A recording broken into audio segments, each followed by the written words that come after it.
Hello मेरे क्रांतिकारी बच्चों, कैसे हैं आप लोग। आज हम लोग लेकर आए हैं केमिकल इक्वेशन और रिएक्शन और उसके क्वेश्चंस। बहुत सारे क्वेश्चंस हम लोग करने वाले हैं, बहुत सारी ट्रिक्स देखने वाले हैं। बहुत सारे बच्चों को दिक्कत होती है कि रिड्यूसिंग एजेंट कैसे निकालेंगे, ऑक्सीडाइजिंग एजेंट कैसे निकालेंगे, कौन सी चीज रिड्यूस होगी, कौन सी चीज ऑक्सीडाइज होगी, कैसे रिएक्शन होगा, कैसे केमिकल इक्वेशन को लिखा जाता है। सारी चीजें हम इस वीडियो में देखने वाले हैं। अपना कॉपी और पेन निकाल कर रखिएगा ताकि आप लोग आसानी से चीजें समझ सकें।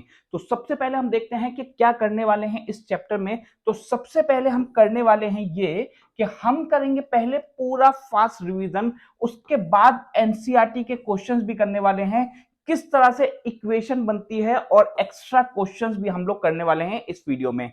तो सबसे पहले हम स्टार्ट करते हैं हमारे टाइप्स ऑफ रिएक्शंस के लिए। और सबसे पहला हमारे पास होता है कॉम्बिनेशन रिएक्शन। तो याद रखिएगा, कॉम्बिनेशन रिएक्शन जब भी पूछा जाएगा तो दो सब्सटेंसेस जब कंबाइन होते हैं और एक सिंगल प्रोडक्ट देते हैं, याद रखिएगा हमेशा सिंगल प्रोडक्ट आएगा, तब उसको हम बोलते हैं कॉम्बिनेशन रिएक्शन। डिकम्पोजिशन रिएक्शन होता है जिसमें कोई चीज ब्रेक हो जाती है। जब दो प्रोडक्ट मिलते हैं और एक सिंगल रिएक्टेंट होता है तो समझ जाना है कि हमारे पास कॉम्बिनेशन रिएक्शन है। डिस्प्लेसमेंट में जो ज्यादा रिएक्टिव चीज होती है वो कम रिएक्टिव को हटा देती है और हमारे पास रिएक्शन हो जाएगा ए और सी मिल गया और बी अकेला रह जाएगा। इसका एक एग्जांपल देख लेते हैं। मान लीजिए हमारे पास है HCl और Na, तो हमारे पास रिएक्शन हो जाएगा NaCl और H2 निकल जाएगा बाहर।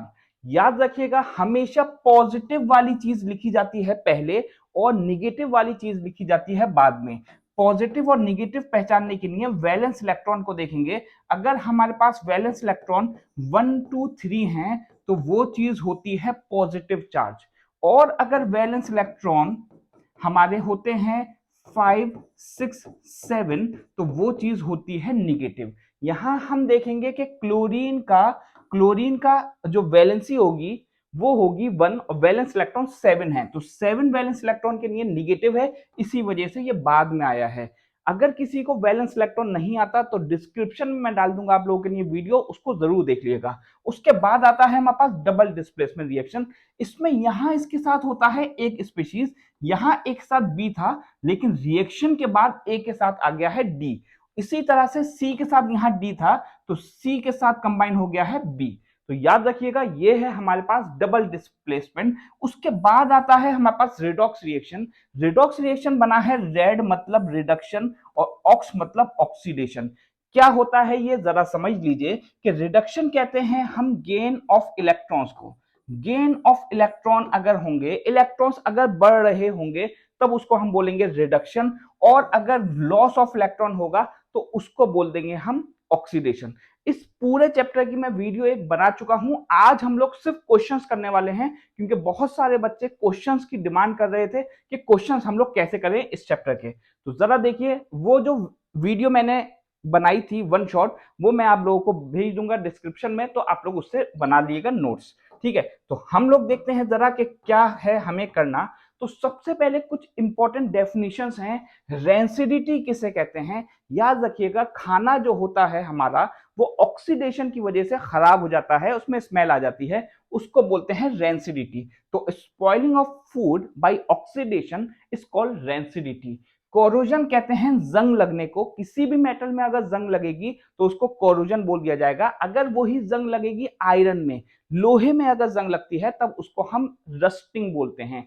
रस्टिंग को कैसे प्रिवेंट कर सकते हैं? याद रखिएगा गैल्वेनाइजेशन से कर सकते हैं हम, और अगर हम पेंटिंग कर देंगे तो उससे भी हम रस्टिंग से बचा सकते हैं। उसके बाद आता है प्रेसिपिटेशन रिएक्शन, जो कि एग्जांपल होता है डबल डिस्प्लेसमेंट का। तो प्रेसिपिटेशन रिएक्शन कहते हैं जिस रिएक्शन में प्रेसिपिटेट फॉर्म हो जाते हैं। प्रेसिपिटेट कहते हैं नीचे की तरफ जो पेस्ट की शक्ल में कंपाउंड बचता है उसको हम प्रेसिपिटेशन रिएक्शन बोल सकते हैं। रिड्यूसिंग और ऑक्सीडाइजिंग एजेंट क्या होते हैं? बैलेंस केमिकल इक्वेशन क्या होती है? एक्सोथर्मिक एंडोथर्मिक किसे कहते हैं? एक्सोथर्मिक रिएक्शंस कहते हैं उन रिएक्शंस को जिसमें हीट बाहर निकलती है, इवॉल्व होती है। जिसमें हीट दी जाती है या एब्जॉर्ब होती है उसको बोलते हैं एंडोथर्मिक। कुछ कॉन्सेप्ट जो इस चैप्टर से इंपॉर्टेंट है वो है बैलेंसिंग, इक्वेशन मेकिंग, बड़ी ही इंपॉर्टेंट चीज है। उसके बाद रिड्यूसिंग और ऑक्सीडाइजिंग एजेंट किसे कहते हैं, और लास्ट में हमारे पास रिएक्टिविटी सीरीज। रिएक्टिविटी सीरीज की मैंने आप लोगों को ट्रिक बताई है, आप लोग उससे इस्तेमाल करिएगा और क्वेश्चंस निकालिएगा। आता है सवाल हमारे पास, और जरा समझिए कि कैसे करना है क्वेश्चन। मैंने अभी आप लोगों को बताया कि जब भी एक कंपाउंड होगा और ये दो अलग अलग कंपाउंड्स में डिवाइड होता है, ब्रेक होता है, इसका मतलब होता है डीकंपोजिशन रिएक्शन। तो ये हमारा हो गया डीकंपोजिशन रिएक्शन। यहां ये दोनों चीजें कंबाइन हो रही हैं और सिंगल प्रोडक्ट देती हैं। याद रखिएगा, सिर्फ एक ही ऐसा रिएक्शन होता है जिसमें सिंगल प्रोडक्ट बनता है, वो हमारा होता है कॉम्बिनेशन रिएक्शन। तो कॉम्बिनेशन हो गया हमारे पास ये। उसके बाद आया है ये, जरा अभी मैंने आप लोगों को करके दिखा दिया था, तो ये है हमारे पास डिस्प्लेसमेंट रिएक्शन। और ये हो गया हमारे पास, Mg ने इसके साथ जो SO4 लगा था वो लिया, तो MgSO4 और HCl ये हो गया। मैंने अभी ये बैलेंस नहीं करी है, बैलेंसिंग मैं आप लोगों को दिखाने वाला हूं कैसे करते हैं, बहुत ही आसान तरीका बताने वाला हूं। ये जरा बताइए कि क्या होगा। तो ये हो गया हमारे पास डीकंपोजिशन रिएक्शन। तो उम्मीद है कि आप लोगों को इतना समझ में आ गया होगा। बढ़ते हैं आगे और समझते हैं रिड्यूसिंग और ऑक्सीडाइजिंग एजेंट किसे कहते हैं। एक कॉन्सेप्ट समझिए, उसी को फिर चेंज करिएगा तो हमारे पास दूसरा कॉन्सेप्ट बन जाएगा। तो हमारे पास सबसे पहला आया है यहां कि ऑक्सीडाइजिंग एजेंट किसे कहते हैं। याद रखिएगा, oxidising agent is that which gains electron, जिसका इलेक्ट्रॉन्स बढ़ जाते हैं और वो रिड्यूस होता है केमिकल रिएक्शन में। याद रखिएगा, अगर हमसे कहा जाता है कि कोई चीज ऑक्सीडाइज्ड हुई है, कोई चीज ऑक्सीडाइज्ड हुई है, तो इसका मतलब ऑक्सीजन उसको मिला है, ऑक्सीजन मिला है। अगर ऑक्सीजन मिला है या फिर ऑक्सीडाइज का मतलब होता है हाइड्रोजन निकल गया, हाइड्रोजन निकल गया, निकल गया। अब जरा समझिए कि इसका उल्टा अगर मैं रिड्यूस कह दूं, अगर मैं कह दूं कि रिड्यूस हुई है कोई चीज, इसका मतलब ऑक्सीजन निकल गया और हाइड्रोजन मिला है। तो उल्टी चीज हम लोग याद रख लेते हैं। अब जरा समझिए कि हमारे पास मान लीजिए कि Na है और Na प्लस हो रहा है, तो यहां इसका एटॉमिक नंबर होता है, हाइड्रो सोडियम का एटॉमिक नंबर होता है 11। जब इसने एक इलेक्ट्रॉन दे दिया तो हमारे पास हुआ 10। तो यहां 11 से 10 हो रहे हैं, इसका मतलब लॉस ऑफ इलेक्ट्रॉन है। लॉस ऑफ इलेक्ट्रॉन का मतलब होता है, अभी मैंने आप लोगों को बताया था कि लॉस ऑफ इलेक्ट्रॉन का मतलब क्या होता है। ठीक है, तो लॉस ऑफ इलेक्ट्रॉन का मतलब होता है हमारे पास, जरा देखिए, ऑक्सीडेशन होता है लॉस ऑफ इलेक्ट्रॉन। जब रिडक्शन गेन ऑफ इलेक्ट्रॉन है तो ऑक्सीडेशन होगा लॉस ऑफ इलेक्ट्रॉन। तो अब जरा देखते हैं हमारे पास,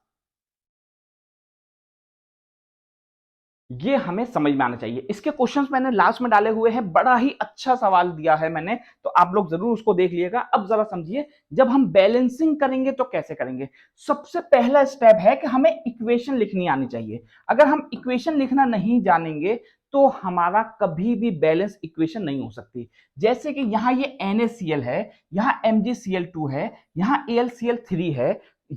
ये चीज हमें याद होनी चाहिए कि यहां ये 2 आ रहा है, यहां ये 2 नहीं आ रहा।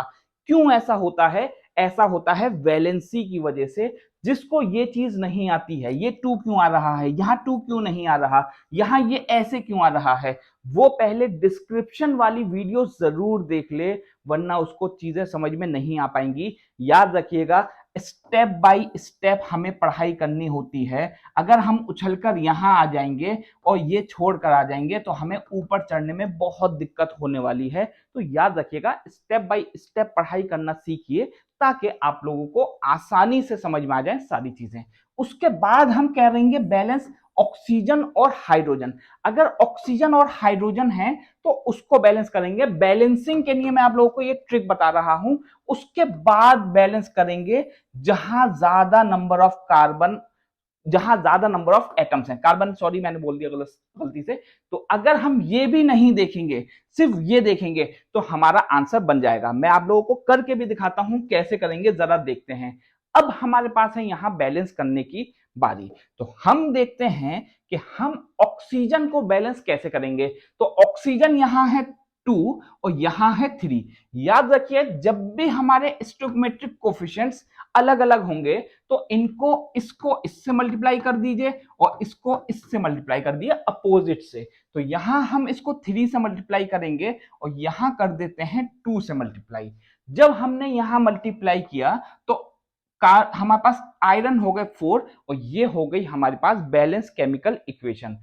अब जरा देखिए, अभी मैंने आप लोगों को बताया कि सिर्फ ऑक्सीजन को चेक करिए, तो ऑक्सीजन यहां है 2 और यहां है 2, लेकिन यहां एक और है 3।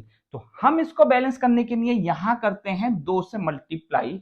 तो अब हमारे पास सारी चीजें हो गई हैं बैलेंस खुद, ठीक है, सिवाय ऑक्सीजन के। ऑक्सीजन 2 और 2 4 हो गए हैं, तो हमारे पास यहां 4 हो गए हैं। तो यहां हम 2 से मल्टीप्लाई कर देंगे ताकि 2 का 2 से मल्टीप्लाई होकर 4 हो जाए। अब जरा समझिए एक चीज, बहुत सारे लोगों को यह दिक्कत होती है कि यहां हम 2 क्यों लिख रहे हैं। तो याद रखिएगा, कार्बन और ऑक्सीजन की जब हम वैलेंसी सेटिस्फाई करेंगे तो यहां हमारे पास 2 होगा, 4 होगा, इसको से मल्टीप्लाई करेंगे तो CO2। हम ये जो छोटे वाले कोफिशिएंट्स होते हैं इसको अपनी मर्जी से नहीं लिख सकते, ये कंपाउंड के साथ आते हैं। मतलब जो मॉलिक्यूल्स होंगे वो कंपाउंड के साथ आएंगे, हम सिर्फ एटम्स को चेंज कर सकते हैं। ये एटम्स होते हैं, इसको हम चेंज कर सकते हैं, मॉलिक्यूल को हम चेंज नहीं कर सकते, याद रखिएगा। तो आगे बढ़ते हैं। अब जरा देखिए, फिर से मैं करता हूं ऑक्सीजन को बैलेंस, ठीक।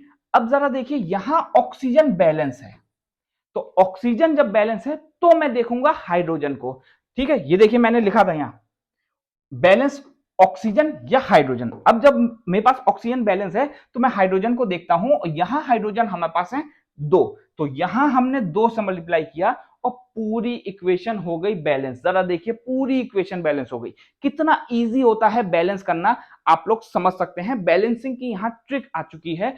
और आगे बढ़ते हैं और मुश्किल क्वेश्चन देखते हैं। इसको बैलेंस करने के लिए क्या करते हैं, जरा देखिए, मैंने यहां लिखा था आप लोगों के लिए कि हमें करना है बैलेंस जहां ज्यादा कार्बन हो, जहां ज्यादा एटम्स होते हैं, जहां ज्यादा एटम्स होंगे उसको बैलेंस करना है। अब जरा देखिए कि हमने यहां देखा कि इसके पास एटम दो, दो ये हैं और एक ये, 3 हैं, लेकिन इसके पास बहुत ज्यादा हैं। तो हम इसको बैलेंस करेंगे, जो ज्यादा हैं उससे शुरुआत करते हैं। अगर हम इसको करेंगे तो दिक्कत हो जाएगी, अगर हम इसको करेंगे पहले बैलेंस तो हमारे लिए परेशानी हो जाएगी। जहां ज्यादा एटम्स हैं उसको बैलेंस करना पड़ेगा। तो जरा देखते हैं क्या कैसे करेंगे इसको बैलेंस। अब जरा देखिए, यहां हमने ऑक्सीजन देखा और ऑक्सीजन का देखा कि यहां हो रहे हैं 4 को 3 से मल्टीप्लाई, मतलब 12। तो इसका मतलब यह हुआ कि हमें ऑक्सीजन को करना पड़ेगा बैलेंस। तो ऑक्सीजन को बैलेंस करने के लिए मैंने यहां कर दिया 3 से मल्टीप्लाई इसको, ताकि ये 4 से मल्टीप्लाई होकर 12 बन जाए। अब मैंने ये देखा कि यहां हमारे पास बेरियम जो है वो 3 हो गए। तो जब 3 हो गए यहां, तो मैं यहां मल्टीप्लाई कर देता हूं बेरियम को करने के लिए 3 से। अब हम अगर देखेंगे तो हमारे पास जो क्लोरीन है वो हो गए 6। तो जब 6 हो गए तो यहां हम बैलेंस कर देंगे 2 से। हमारी इक्वेशन बैलेंस हो गई। कितने आसान तरीके से, ये कितनी मुश्किल इक्वेशन लग रही थी, लेकिन हम अगर सिस्टमेटिक वे में चलेंगे तो हमारे लिए आसान है बहुत ज्यादा। अब जरा देखते हैं, यहां यहां हमें दिख रहे हैं यहां ज्यादा। जरा देखिए, 2 और 1 3, 2 ये हैं और 1 ये है। यहां ये 2 और 1 ये और 4 ये, तो ज्यादा है। तो हम पहले उसी को करेंगे जहां हमें ज्यादा एटम्स दिख रहे हैं। ज्यादा एटम में हमने देखा कि यहां सोडियम हमारे पास है 2, तो हमने यहां लिख दिया 2। और 2 लिखने के बाद हो गया इसका काम, क्योंकि अब ये हो गई है बैलेंस, सारी चीजें बैलेंस हो गई। जरा देखिए, क्लोरीन यहां 2 से मल्टीप्लाई कर दिया तो 2 हो गए, यहां क्लोरीन 2 है, ऑक्सीजन यहां 4 है, यहां भी 4 है, हो गई बैलेंस। कितनी आसान सी चीज है। आप लोग मुझे जरूर बताइएगा कमेंट में कैसी लग रही है आपको वीडियो। आगे बढ़ते हैं, अभी बहुत सारी चीजें मैं आप लोगों के लिए लेके आने वाला हूं। जरा देखिए, अब यहां आया है हमारे पास क्वेश्चन। हमारे पास क्वेश्चन इस तरह से आएगा कि ये इक्वेशन लिखिए, ये हमें नहीं मिलेगी लिखी हुई, ये मैंने लिख दी है ताकि आप लोगों को थोड़ी सी आसानी हो जाए, मुझे भी आसानी हो जाए, ताकि मेरा थोड़ा सा टाइम बच जाए। मैं ज्यादा लंबी वीडियो नहीं बनाता हूं, शॉर्ट कर देता हूं वीडियो को और थोड़ी सी आसानी कर देता हूं ताकि चीजें जल्दी खत्म हो जाएं। अब जरा देखिए, यहां हमारे पास आया हमारे पास आया कि पोटेशियम ब्रोमाइड। अब जरा समझिए, बहुत सारे ऐसे एलिमेंट्स हैं, अगर हमारे पास ग्रुप फर्स्ट है तो ग्रुप फर्स्ट के जितने भी एलिमेंट्स होते हैं उनकी वैलेंसी 1 होगी, याद रखिएगा। जितने भी ग्रुप 1 के एलिमेंट्स हैं उनकी वैलेंसी 1 ही होती है। तो यहां हमारे पास ग्रुप 1 का नहीं आया, अच्छा सॉरी, पोटेशियम हमारे पास ग्रुप 1 का है। अगर हम ग्रुप 1 की बात करें तो हम इसको याद करने के लिए कर देते हैं हेलिना की रब से फरियाद।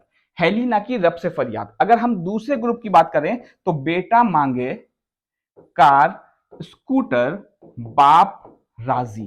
तो ये ग्रुप जो है इसकी वैलेंसी 2 होगी, इसकी 1 होगी। ये एक और चीज याद रखिएगा कि जो हेलोजन्स होते हैं, हेलोजन मतलब ग्रुप 17, ग्रुप 17, टोटल हमारे पास 18 ग्रुप होते हैं पीरियोडिक टेबल में, तो हेलोजन्स की भी वैलेंसी 1 ही होती है। ठीक है, और हेलोजन्स को याद करने के लिए हमारे पास ट्रिक होती है, फैजान चौधरी भी इंडिया आया। ठीक है, फ्लोरीन क्लोरीन ब्रोमीन आयोडीन एस्टाटाइन। ठीक है, एस्टाटाइन है 80। यहां हमारे पास जो एलिमेंट्स हैं वो है hydrogen lithium sodium potassium rubidium caesium francium. बेटा मांगे कार स्कूटर वाली ट्रिक है, beryllium magnesium calcium strontium barium और रेडियम। ठीक है, इसकी बहुत सारी ट्रिक्स मैं आप लोगों को और भी बता दूंगा, लेकिन अभी हम लोग आगे बढ़ते हैं। अब जरा देखते हैं क्या हुआ। जरा देखिए, यहां बेरियम है, देखिए ये बहुत इंपॉर्टेंट चीज है। बेरियम आयोडाइड जब बनाएंगे हम तो बेरियम आयोडाइड के लिए बेरियम लिखेंगे और आयोडाइड लिखेंगे। इसकी वैलेंसी 2 है, इसकी 1 है, इस वजह से ये ऐसा हुआ है BaI2। यही चीज ज्यादातर बच्चों को दिक्कत करती है। मैंने आप लोगों के लिए ट्रिक बता दी है, ग्रुप 1 की वैलेंसी 1 होती है, ग्रुप 2 की वैलेंसी 2 होती है। ठीक है, तो अब हमारे पास यहां कंपाउंड बना। अब हम यहां एक्सचेंज कर देंगे, क्योंकि ये डबल डिस्प्लेसमेंट का एग्जांपल है। तो के के साथ आई आया, के आई बना, क्योंकि के और आई की वैलेंसी 1 है, इस वजह से सिर्फ के आई बनेगा। और यहां इसकी वैलेंसी क्योंकि 2 है तो यहां ये 2 बनेगा, याद रखिएगा ये 2 है। अब इसको बैलेंस अगर हमें करना होगा तो हम कैसे करेंगे, यहां हमारे पास आई है 2, तो हम यहां 2 से मल्टीप्लाई कर देंगे। अब हमने देखा कि यहाँ के 2 हो गया तो यहां भी 2 से मल्टीप्लाई कर दिया। अब सारी चीजें बैलेंस हो गई, बस हो गया हमारी इक्वेशन। ये क्वेश्चन आप लोग खुद से कर लीजिएगा, बहुत आसान सा क्वेश्चन है। सिर्फ हमें ये दिया होगा, याद रखिएगा ये हमें गिवन होगा और हमें बताना होगा ये रिएक्शन। आगे बढ़ते हैं जरा, identify the substance which is oxidise. बहुत आसान सा सवाल बना दूंगा इसको मैं। अब जरा देखिए, ऑक्सीडाइज कहेंगे जिसने ऑक्सीजन दिया, जिसको ऑक्सीजन मिला। ठीक है, मैंने आप लोगों के लिए लिख दिया था, देखिए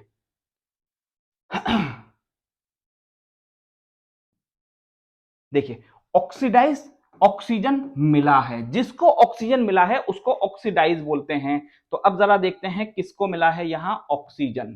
तो ऑक्सीजन किसको मिला है, सोडियम को ऑक्सीजन मिला है, सोडियम को ऑक्सीजन मिला है। देखिए यहां तो ऑक्सीडाइज कौन हो रहा है, सोडियम हो रहा है। तो हम बोलेंगे Na इज ऑक्सीडाइज्ड, जिसको ऑक्सीजन मिलता है। NaO को मिल चुका है, जिसको मिलना होता है, जिसको ऑक्सीजन मिलता है उसको ऑक्सीडाइज कहेंगे कि Na यहां ऑक्सीडाइज हो गया क्योंकि उसको ऑक्सीजन मिला है। अगर हमसे रिड्यूस पूछा जाएगा तो जो ऑक्सीजन देगा वो होगा रिड्यूस, इसका मतलब यहां इसको ये रिड्यूस हुआ है। अब जरा एक और चीज समझिए, जो ऑक्सीजन जो ऑक्सीजन देगा जो ऑक्सीजन देगा उसको ऑक्सीडाइजिंग एजेंट भी बोलते हैं। तो यहां ये ऑक्सीडाइजिंग एजेंट भी है। ठीक है, और ये रिड्यूस हो रहा है। जो ऑक्सीडाइजिंग एजेंट होते हैं, ऑक्सीडाइजिंग एजेंट वो होते हैं रिड्यूस, और जो रिड्यूसिंग एजेंट होते हैं वो होते हैं ऑक्सीडाइज्ड। ये भी चीज याद रखिएगा, ये बड़ी ही इंपॉर्टेंट चीज है। ठीक है, अभी मैं इस से रिलेटेड एक क्वेश्चन लास्ट में और लेकर आया हूं ताकि सारे डाउट्स खत्म हो जाए। ठीक है, आगे बढ़ते हैं जरा। ये क्वेश्चन है हमारे पास, थ्योरेटिकल क्वेश्चन है कि रेस्पिरेशन जो होता है वो एक्सोथर्मिक क्यों होता है, क्योंकि इसमें हीट बाहर निकलती है, याद रखिएगा। इसका स्टेटमेंट आप लोग याद रखिएगा और कर लीजिएगा। दूसरा क्वेश्चन है कि एक कंपाउंड है, एक कलर का एलिमेंट है एक्स, ठीक है, और जो कि ब्लैक हो जा रहा है, ब्लैक कलर का है और उसको ऑक्सीडाइज होकर वो एक्स बन जाता है। तो हमें कंपाउंड बनाना था, एनसीईआरटी का क्वेश्चन है, आप लोग कर लीजिएगा इसको। How to prevent articles from rusting, मैंने अभी आप लोगों को बताया कैसे कैसे रस्टिंग से बचा सकते हैं। सबसे पहला होता है पेंटिंग से कर सकते हैं, अगर हम पेंट कर देंगे तो हो सकता है। दूसरा होता है गैल्वेनाइजेशन, गैल्वेनाइजेशन होता है। अगर हमसे पूछा जाता है कमेंट में, आप लोगों को क्वेश्चन का आंसर बताना है कि गैल्वेनाइजेशन, ये कमेंट में बताना है, मैं चेक करूंगा कि किस किस ने बताया है। कमेंट में सिर्फ एक ही आप लोगों को आंसर बताना है कि गैल्वेनाइजेशन में हम कौन सा एलिमेंट यूज करते हैं, कौन सा एलिमेंट यूज करते हैं, हम आप लोगों को कमेंट में बताना है। सिर्फ एक ही क्वेश्चन मैं आप लोगों को दे रहा हूं। अब जरा देखिए, ये क्वेश्चन है, जिसको ये क्वेश्चन समझ में आ जाएगा, मैं फिर से बोल रहा हूं, जिसको ये क्वेश्चन समझ में आ जाएगा उसको पूरा कॉन्सेप्ट समझ में आ जाएगा। मैं आहिस्ता आहिस्ता करता हूं इस क्वेश्चन को ताकि आप लोग को सबको क्लियर हो जाए। यहां कह रहे हैं कि कौन कौन से स्टेटमेंट करेक्ट हैं इस इक्वेशन में।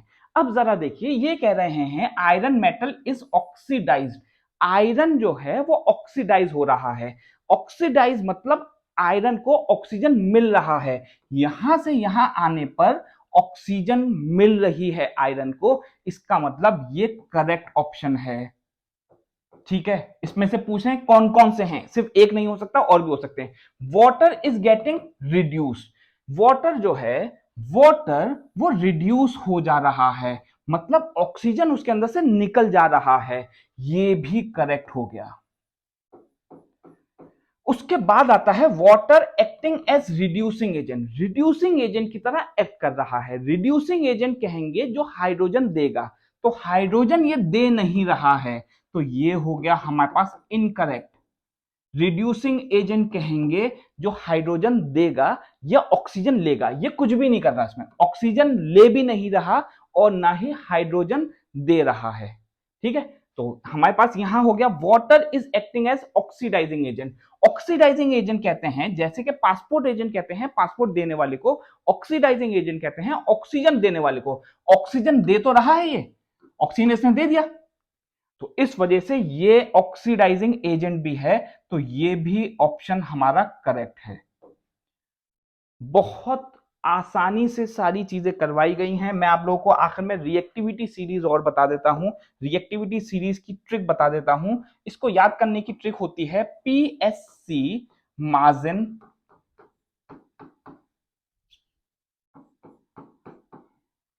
पीएससी मार्जिन तेल लाया है कार में, पीएससी मार्जिन तेल लाया है कार में। उसके बाद आता है हमारे पास एजी मतलब सिल्वर, उसके बाद आता है गोल्ड और उसके बाद आता है प्लेटिनम। ये है हमारे पास लीस्ट रिएक्टिव, लीस्ट रिएक्टिव। इसका करते क्या है जरा समझिए।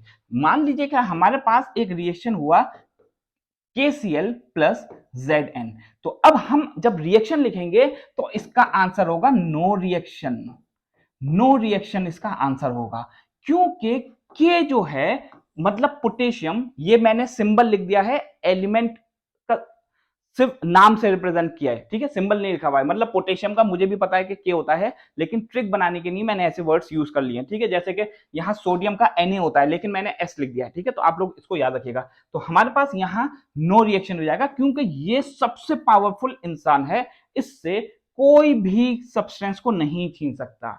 सोडियम सबसे छीन सकता है लेकिन पोटेशियम से नहीं छीन सकता, तो ये चीज याद रखिएगा, ये बड़ी इंपॉर्टेंट चीज है। लीस्ट रिएक्टिव एलिमेंट्स हमारे पास ये हैं, इनको हम नोबेल मेटल्स भी बोल देते हैं। तो उम्मीद है कि आप लोगों को ये वीडियो अच्छी लगी होगी। कमेंट में मुझे जरूर बताइएगा कि किस चीज में आपको अभी भी दिक्कत हो रही है, और थैंक यू।